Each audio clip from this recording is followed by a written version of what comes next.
नमस्कार दोस्तों, stock market studies में फिर से एक बार आपको बहुत-बहुत स्वागत है। तो आप लोग सब कैसे हैं? मुझे ज़रूर कमेंट करना।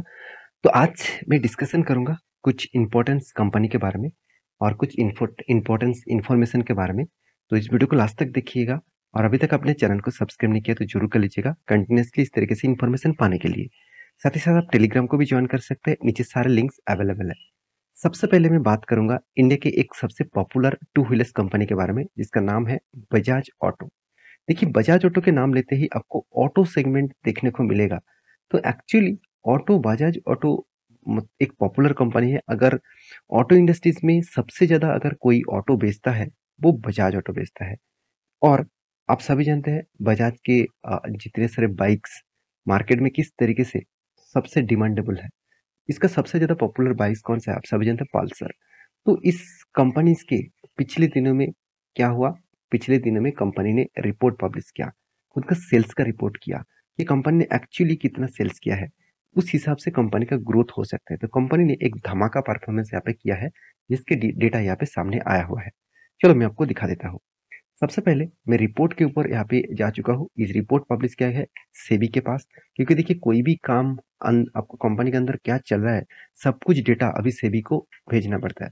देखिए पहले इस तरीके से होता नहीं था, क्योंकि इस तरीके से फ्रॉड केस ज़्यादा होते थे। कंपनी आपको दिखाता था कि कंपनी का बहुत बड़ा बिजनेस चल रहा है, बहुत सारे फैक्ट्रीज है, अल्टीमेटली कुछ होता ही नहीं है।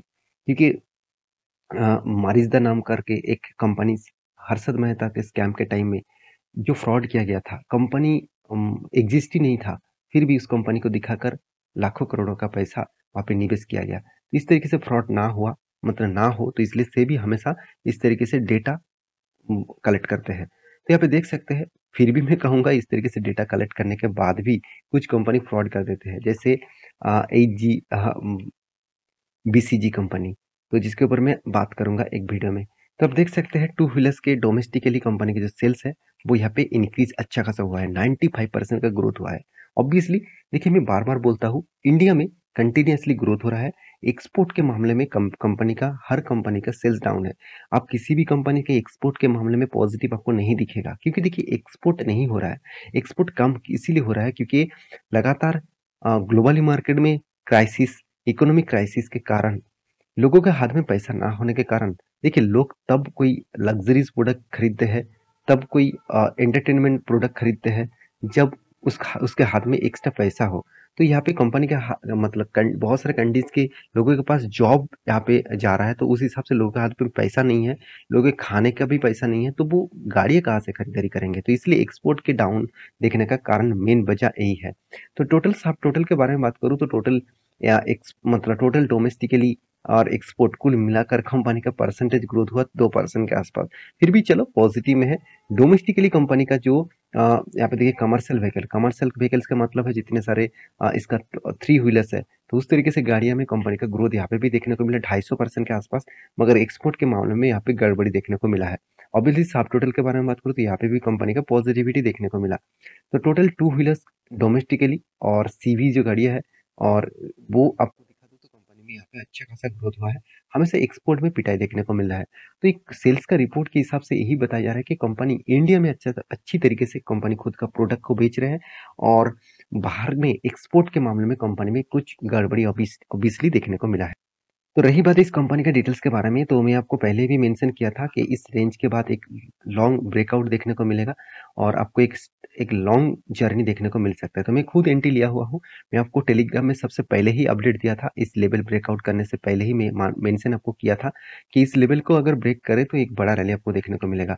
मेरा स्टॉप लॉस इस नीचे छोटा सा स्टॉप लॉस लेकर मैं यहाँ पे एंट्री ले चुका हूँ। यहाँ पे मेरा टारगेट रहेगा 1:3 रेशियो का। मैं उस हिसाब से टारगेट लेकर काम करूंगा, क्योंकि आप कहेंगे सर आपने एंटी क्यों लिया, क्योंकि देखिए यहाँ पे जो पैटर्न बन रहा है एक काप एंड हैंडल जैसा पैटर्न यहाँ पे देखने को मिला है, उसके हिसाब से मैं एंटी लिया। उसके साथ साथ कंपनी के ऊपर 2 बार रिटेस्ट कंपनी रेजिस्टेंस को कर चुके हैं, तो यहाँ पे भी रिटेस्ट किया था और एक ब्रेकआउट किया था, और स्ट्रॉन्ग ब्रेकआउट के साथ एक हैमर जैसे कैंडल के साथ ब्रेकआउट हुआ है, तो इसलिए मैं एंटी लिया हुआ हूँ। देखिए हर हर एंटी आपको प्रॉफिट देगा ऐसे कोई 100% गारंटी नहीं होता। एक टेक्निकली एनालिसिस और आपको एक्सपीरियंस के हिसाब से आपको काम करना पड़ेगा। तो इसलिए मेरे साथ जुड़े रहिए इस तरीके से डेटा पाने के लिए। टेलीग्राम को भी ज्वाइन कर सकते हैं इस तरीके से पहले से अपडेट पाने के लिए। तो रही बात बजाज ऑटो के डिटेल्स के बारे में, तो कंपनी ने जो क्वार्टर के रिजल्ट इस बार पब्लिश किया वो भी धमाका था, क्योंकि कंपनी का सेल्स अच्छा हुआ था, तो इसलिए कंपनी का रिजल्ट भी अच्छा देखने को मिला। करीबन 1700 करोड़ के आसपास कंपनी इस बार प्रॉफिट एंड लॉस दिखा चुके हैं। तो अच्छी बात है कि उस कंपनी के लिए, कंपनी का ग्रोथ भी बढ़ रहा है, कंपनी का हर पैरामीटर आपको पॉजिटिव दिखेगा, कंपनी आपको अच्छा खासा रिटर्न भी यहाँ पे दे चुके हैं। 10 साल में 10%, 5 साल में 10%, 3 साल में 20% और 1 साल में 24% के आसपास रिटर्न दे चुके हैं। इसीलिए इंस्टीट्यूशन भी खुद का स्टेक यहाँ पे बढ़ा चुके हैं, चाहे वो एफआईएस हो, चाहे वो प्रोमोटर भी हो, वो वहाँ पे भी होल्डिंग देखने को ज़्यादा देखने को मिला। तो सेकंड जो कंपनी है जिसके बारे में बात करूंगा उसका नाम है येस बैंक। देखिए, जिस बैंक का नाम नो बैंक के खाते में दाखिल करा गया था, आज येस बैंक का नाम बहुत जगह पे सुनने को मिल रहा है। तो क्यों सुनने को मिला है? क्योंकि इसका मैनेजमेंट जो टीम है वो चेंज किया गया, और इस चेंज के कारण जो कंपनी लॉस मेकिंग कंपनी था वो धीरे धीरे करके खुद को प्रॉफिट में लेके आ रहा है। तो इस कंपनी के ऊपर अपडेट क्या है, चलो मैं आपको बता दूं। फिर मैं येस बैंक के बारे में बात नहीं करूंगा, मैं यहाँ पे 3 बैंक के बाद एक साथ करूंगा।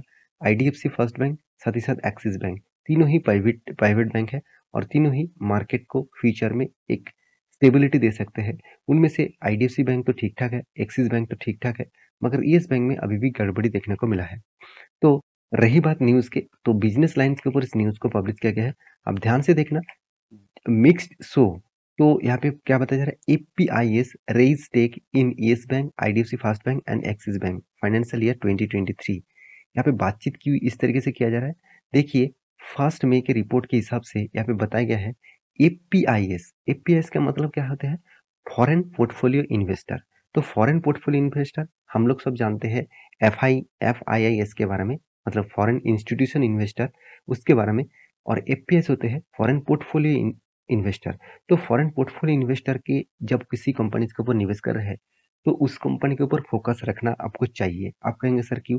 क्योंकि देखिए, इंस्टीट्यूशन इन्वेस्टर क्या करते हैं, वो लगातार बाई सेल करते रहते हैं।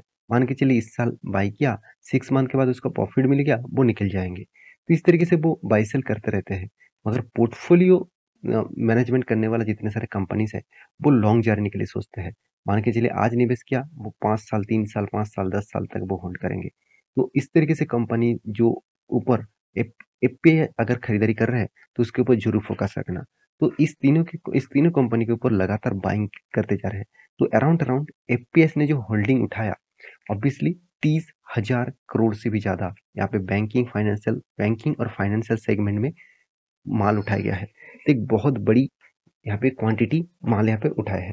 देखिए, मैं आपको खुद यहाँ पे बोल चुका हूँ, पहले भी एक बार मैं आपको मेंशन किया हूँ कि आरबीएल बैंक के ऊपर भी 4% से भी ज्यादा यहाँ पे अच्छा खासा होल्डिंग एफआईएस, मतलब सॉरी एफपीआईएस, मतलब फॉरेन पोर्टफोलियो इन्वेस्टर ने होल्डिंग उठाया है।